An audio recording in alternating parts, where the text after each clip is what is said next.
Hey guys, it's Nicole. I'm back with another video, and today's video is going to be about a book I read very recently that I picked up on a somewhat recent trip that I took. But before I get into that, I wanted to say if you have subscribed to my channel, thank you so much. I always say thank you so much, and I'm going to keep saying it because you all mean so much to me. I'm so glad that you're here. If you haven't subscribed, please subscribe because you'll get notified every time I upload new videos. It's totally free, like you're not going to pay for anything. And you never know when I'll decide to upload new content. Even though I have the schedule of uploading on Tuesdays and Fridays, you never know if something new will come along. So please subscribe. If you end up enjoying this video, please like, comment, and share it. I want to hear your thoughts, so please comment. And if you think you might know anyone who might enjoy this, or if you just have people in your life that like watching videos, please share this video with them. You never know who might enjoy it. Okay, getting to the book we're talking about today. It's a book that I literally picked up in the bookstore and had never heard anything about it beforehand, and just read the blurb and was like, I'm sold. I'm taking this home. I want to read it. And I do that a lot. I don't do it all the time. A lot of the time I'm like looking for books that are specific because it's like I know I want to read them, or it's like another part of the series.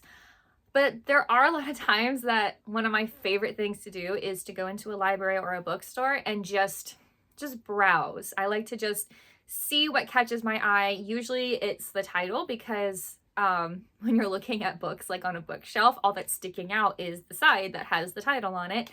So usually that's what catches my attention. So this is something that caught my attention. The title definitely caught my attention from here. And then I did like the cover, but I really, really liked the blurb. So this book I picked up on a recent trip is called Daughters of the House, and I love the cover so much, by the way. There's like a reference kind of page in the back that like actually puts the original like date that this was painted. It's a very old, I don't know if it's ancient, but old painting from India specifically. So the author is Indrani Aikith Gyaltsen. And I hope I'm pronouncing that correctly. I did look it up. It's a little bit hard to find pronunciations for words and names that I'm very unfamiliar with. But she is an Indian novelist. She grew up in India, but then she had her education in, I think it was New York, it said? Yeah, she attended Barnard College in New York City. So she was educated there and here a little bit. So I first saw the title like on the side. So on the side here, you just see Daughters of the House. And that caught my attention. I had no other context because when I first saw the book, I saw the spine. That's all I saw. And I don't know what it was. I don't think I had any original like thoughts of what this could be about just based on the title, but there was something about Daughters of the House that just felt, I just wanted to know more. You know, it's a very vague title, and I was like, I want to know what that means. Like, is this a work written by a woman with insight into what it's like to be a woman in a household and regardless of culture? Or is it something else? And it was the first one. So when I pulled it out of the shelf, I obviously saw the cover. It is a very, very, very cool painting. I want to go ahead and like say like when it's from. So it kind of has it back here. So the jacket painting, it actually has it because the blurb is finished on this back flap.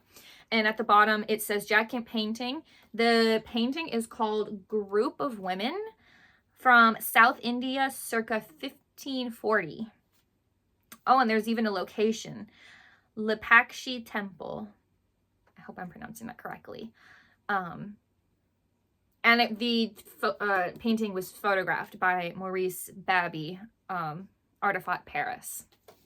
So this is a very old painting, and I thought that was very interesting. Even though I didn't look at where the painting was from or when it was painted or anything, I looked at the cover and was definitely drawn in because I'm like, okay, I wasn't thinking that the author or like did this or had an illustrator that did this. I was like, okay, so this is like an ancient type of painting that's like depicting women from a certain time, from a certain culture. And I was like, I wonder why this painting is used as the cover image.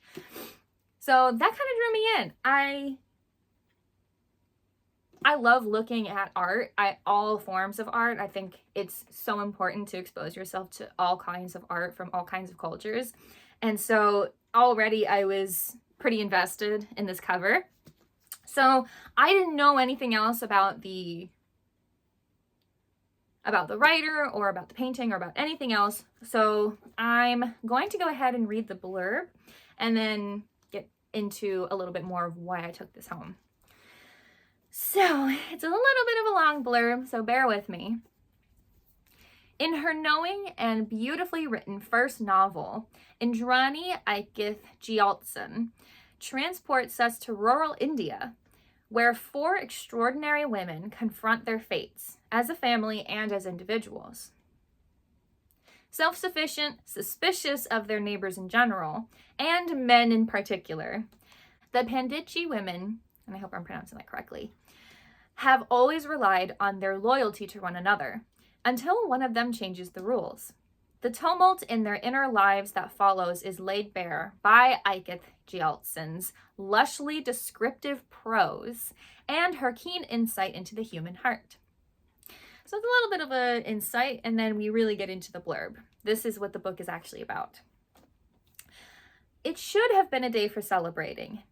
18-year-old Chichanda, her younger sister Mala, and their old servant Parvati receive news that their beloved aunt, Madhulika, a not quite middle-aged woman of great beauty and charisma, is returning home from Ranchi, a nearby city, with a husband. The embroidery, sewing, and careful tending of fruit trees that have long been their meager way of eking out a living will come to an end. There will be a man in the house, and he, a lawyer, is rich. But instead of rejoicing, the daughters of the house are threatened. We first encounter the narrator, Chichanda, filled with loathing for Madhu's new husband. His arrival seems uncommonly disturbing and strange. Unlike Parvati and Mala, Chichanda sees this as a fight to the death. The intruder must be expelled through subterfuge, subtle insult, disgusted glances, knowing manipulations. But when the course of her aunt's new marriage takes an unexpected turn, Chichanda is caught off guard. It slowly becomes apparent to the reader, if not to Chichanda, that her feelings are more complicated than she would have us believe. In Aikith Gyaltsen, we encounter an enchanting new voice, deceptive in her ability to disarm as she parades for us the endless variety of human emotion and behavior. Betrayal, compassion, and every shading in between. Filled with the sights, smells, sounds, and mores of rural India, glistening fish liberated from underwater traps, an old Jeep seat pressed into service as a parlor easy chair, stew burning over a coal fire as events careen out of control. Daughters of the House takes as its characters not only Chichanda and the others, but their house, the world of nature, and the society that enmeshes them all.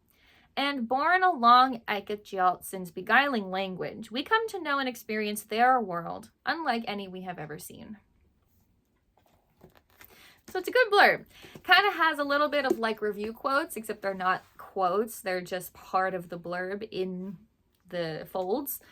And a little bit of the plot that the book is, a little bit of the plot, a little bit of what the book is about. So that is what drew me in. I think it really, really enticed me to read that, there's 4 women, and 3 of them in particular have lived a certain way for so long, and a man suddenly coming into their lives without any warning, any pretense, and just suddenly coming into their lives, and who's likely going to rule the house, threatens them. And I found that so incredibly intriguing, because I think it's just such a worldwide, international, just constant that there are, unfortunately, women have been classified and treated as the lesser sex.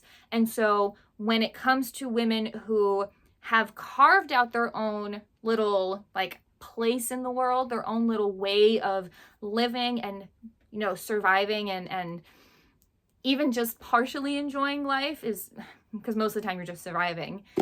It can be incredibly threatening, and sometimes it really is, when suddenly that all changes and all of a sudden there's a man that's going to come in and change the way you live, whether it's for the good or for the bad, who knows.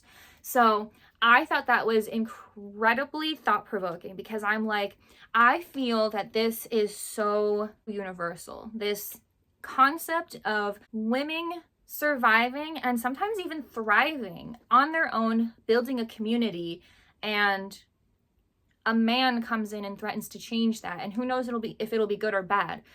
But because of their previous experience, it has been bad. So the expectation is that it will be changed for the worse. So I just feel like that's such a universal experience. I have read stories of people and women of all cultures that suddenly have someone, usually a man, not to disparage men, I promise. Just speaking in general, typically the anecdotes I hear usually refer to men coming into the lives of these people and typically making things worse, changing things because they think it's better, because they suddenly know all and what is better to do. And usually it's not for the better. So I just felt like that was such a universal concept that I think any woman of any culture could understand. You build this way of life and you create this system of survival and a way of being, and then that's about to change, whether you want it to or not.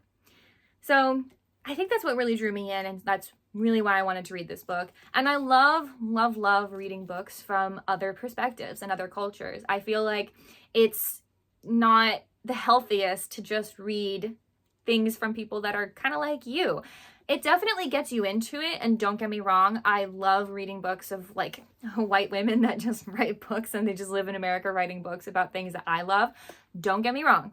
But I think that there is something so important about reading something from a totally different perspective, from a different culture, a different life. This is even a different time period. This was written in the 1990s and it takes place during that time. So I existed in the 1990s, but at the later end, and I was a baby, so it doesn't count. So I feel like it's important to read those kinds of stories that are just so different from something that you've experienced in your own life. So I think that's really the main reason why I picked this book up and why I wanted to take it home. And now that I've talked about why I took it home, I can talk about whether I liked it or not. I liked this book. I really, honestly, really liked this book. I don't know if I have any criticisms of it, honestly. The way that it was written is very interesting, and I don't know if it was I don't know if it was an intentional choice, or if that's just how she was taught to write, or how she writes herself, like regardless of what she was taught. I'm not sure. It felt like a slightly different organization to me, because we were jumping through time at different places throughout the book. You know, like we start one place and then it's not even like a quick sentence of flash forward like 8 years later. It's like we take several sentences of, and then for the next few weeks I did this, and then for the next weeks I did this, and then there's one day that is described in length through several chapters. So to me it felt a little bit different that way. I don't think I usually read books that are organized in that way, so it doesn't really feel like I liked or disliked that. It was just something that I observed, and I kind of enjoyed it, actually. I think it was like, it kind of felt like I was in someone's head, like I was talking to someone, like I was having a conversation, with Chachanda. You know, she's the narrator. You know, she's an 18-year-old girl and she loves the house. The Pandichi house is her home. It's where she was born, her mother was born, her grandmother was born, and her sister was born. And the house to them is more than just a house. And I think that's why even in the back, you know, it describes a little bit how the author takes the house and even makes the house its own character. It's not just a location or a thing, it's its own kind of character. And I think the way that Chichanda describes her love of the house, it kind of makes sense why it was made into its own character. So yes, it was written in such a different way, and I liked it. You know, I felt like I was experiencing something brand new for the first time, reading someone's thoughts as if I'm having a conversation with them, and they're saying all of this. Like, this is just spoken word, just happened to be written down, is kind of what it felt like. So because I liked it so much, I was kind of curious about what else this author wrote. So I did kind of look into it just out of curiosity. This author didn't write very much. There's a little bit of a scandal, I guess you could say, in regards to this particular author. When I looked up her book, because I was curious, so to be specific, I did say this book was written in the 90s. To be more specific, this book was copyrighted in 1991, so she was kind of writing a little bit before that. This was her first. She did write definitely one book after this, and I believe it was with that book that there's a little bit of controversy. She was accused of plagiarism. And that's very interesting. I have yet to, this is my very first time having read something from an author who was accused of plagiarism, or at least to my knowledge. So I thought that that was very, very interesting. What occurred was she wrote a book, and let me look it up. Okay, so I wanted to look this up to get this right, and I'll post the link in the description in case you want to look at this article yourself. A couple of the articles are from like the New York Times or Washington Post, and you have to have accounts, and I'm not about to do that. I'm not paying for a subscription. No, thank you. So the other novel that she wrote after this one was called Crane's Morning. How it was discovered that she allegedly plagiarized, because she never got to respond to that, and I'll get to that in a minute. But two readers, one in Canada and the other in New Hampshire, called, I think, the publishing company of Crane's Morning and wrote to them and said that they discovered the similarities between her book and another book published in 1956 by an English novelist named Elizabeth Goudge. I'm not sure if you're pronouncing, I'm not sure if that's how I pronounce it, but Elizabeth Goudge. It goes on, it does mention that the books actually start incredibly similar, and then even in one of the chapters, the words are exactly the same, just changing the differences of the characters' names. Like, you can read it for yourself, like the words are exactly the same, and then just the characters' names are different going into both chapter 8s of the books. They are the exact same wording. So what's hard about this is that this author, the one that we're talking about, Indrani Aiyat-Gyaltsen, she never got to respond to this. She actually passed away, says last year. This was written in 1994, so she passed away in 1993 at the age of 41, before her book was actually going to be published. So I'm guessing that the two readers from Canada and New Hampshire somehow got like early publications of the book or something. So it was it says her death was very sudden, so that's really sad. I don't know what happened.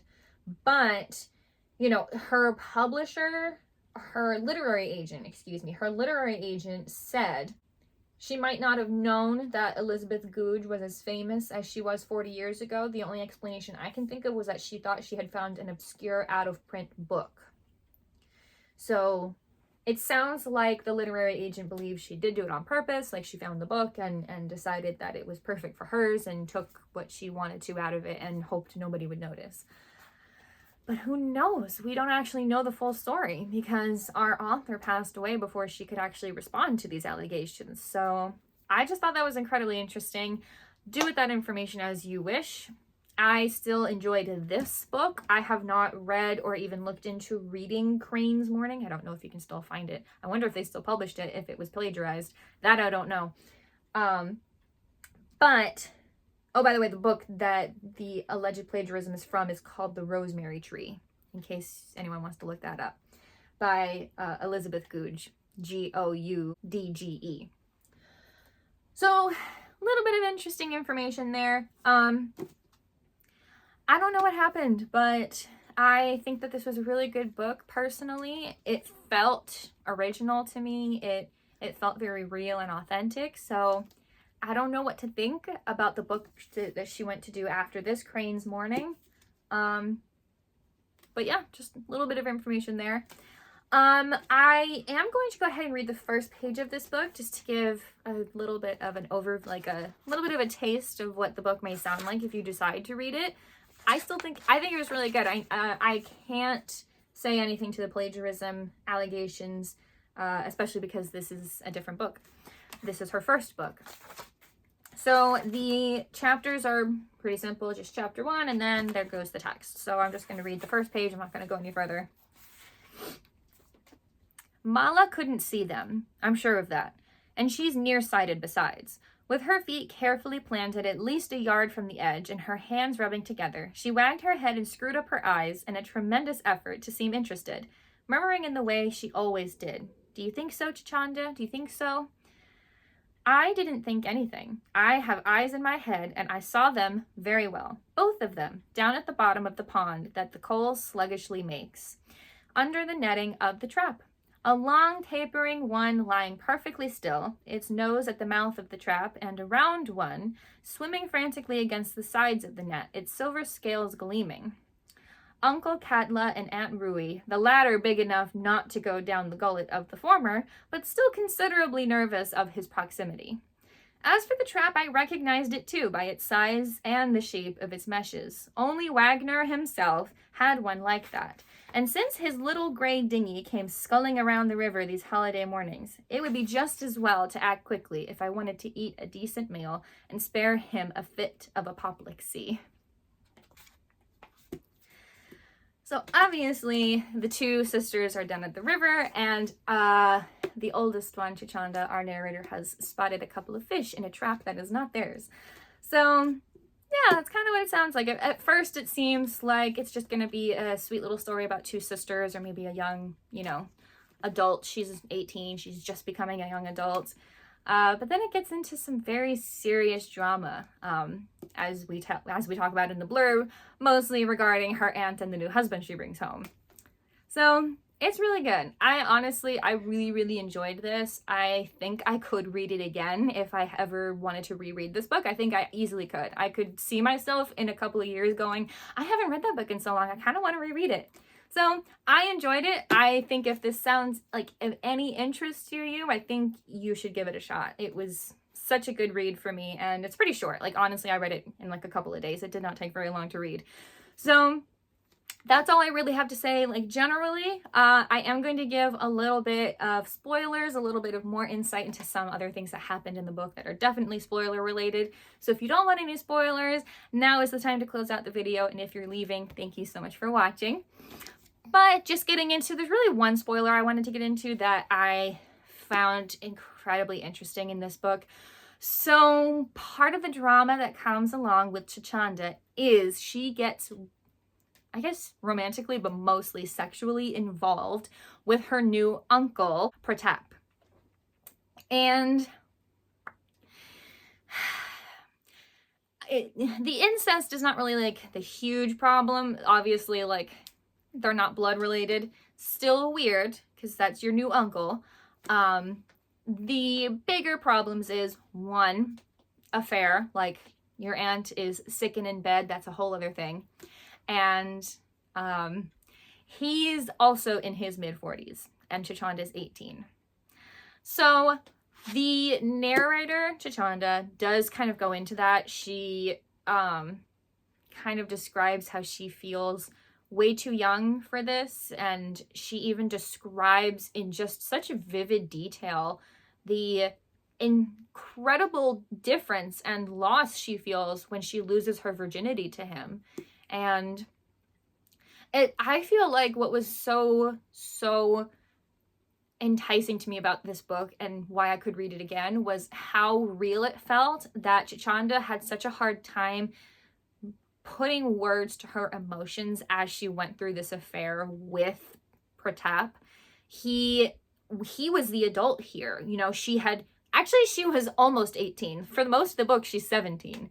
And that's so young. She had never been romantically or sexually involved with anybody before. And he was a married man. And, you know, I'm also thinking of it from my culture, from my head. And obviously it's so different in other cultures. But I think even in this context, this character, she's like, I just feel so... It doesn't feel right to be with someone so much older than me. And yet she was doing it, and she couldn't explain why she was doing it, why she wanted to. And most of the time he was the one taking the lead, initiating everything, which typical makes sense, especially in this kind of power dynamic. And it was just, I felt like it was a very true way to write a teenager's thoughts in a situation that is very morally conflicting, not even mentioning the fact that she's engaging in an affair with her aunt's husband. It's also that she's engaging in a relationship with a man twice her age. So I really found that part to be very, very good and just well written. So I liked that part a lot. I'm not going to go into how it ends because I like the ending. So if you do decide to read it, kind of want the ending to be a little bit of a surprise. But that's kind of what I thought, mostly about one of the spoilers. I just thought that was very well put. Felt realistic, basically. So those are my thoughts on Daughters of the House. I think it is definitely worth a read. Go look up the author, see what you guys think. There's not a lot of information out there, obviously, because she didn't get to respond to the allegations of plagiarism. So yeah, it's a little interesting thing. But that is all for today's video. Thank you guys so much for watching, and I will see you all in the next video.